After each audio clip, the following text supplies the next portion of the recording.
Let's go to Canberra now. Joining us live is the independent MP Allegra Spender. Allegra, good to see you. Thank you for your time as always. So there could well be final wording on the voice to be unveiled, quite possibly even today.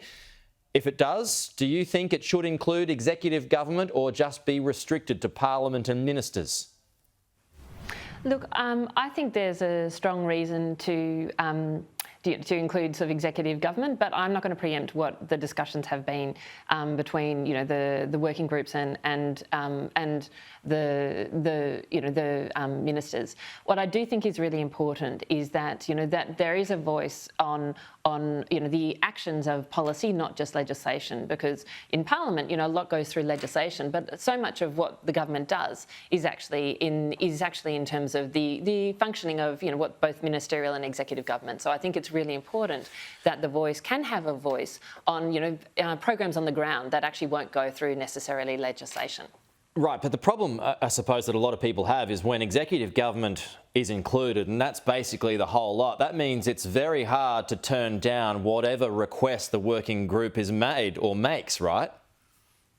Not at all. I think that it's very clear that the voice is only recommendations, that it will only be able to provide recommendations, and it is absolutely up to the Parliament and the executive government can always choose to accept those recommendations or not. It's there for consultation, but it has absolutely no veto power nor any sort of power to compel people to do anything. So I really think that's overblown. I think that it's very clear that it's a voice to be consulted on key issues, but it's not there to tell anyone what to do. You don't think it's overblown if it's potentially taken to courts if the working group doesn't get its way?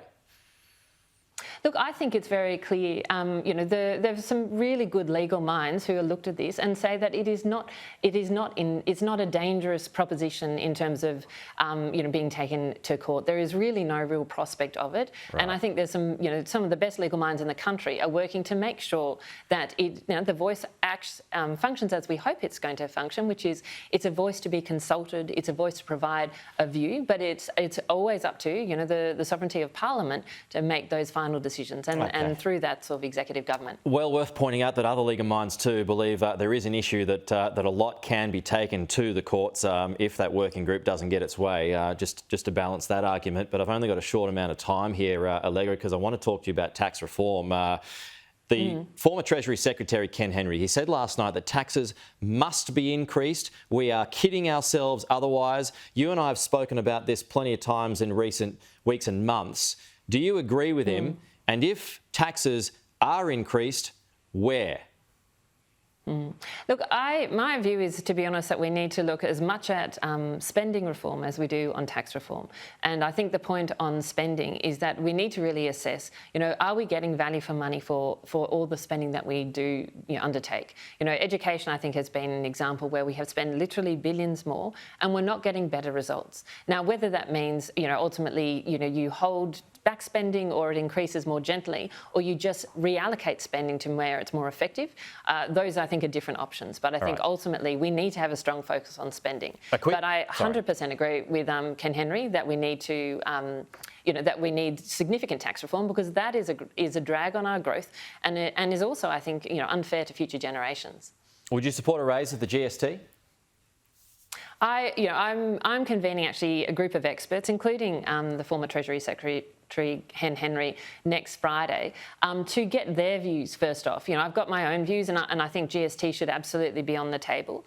But I think nothing should be looked at in isolation if you really are going to be effective in reforming taxes. So I'm bringing together a group of sort of economists of different political persuasions to see where the common ground is. And then we'll be doing a series of roundtables, with business, with community groups, with others, because I think it is a conversation that we need to have.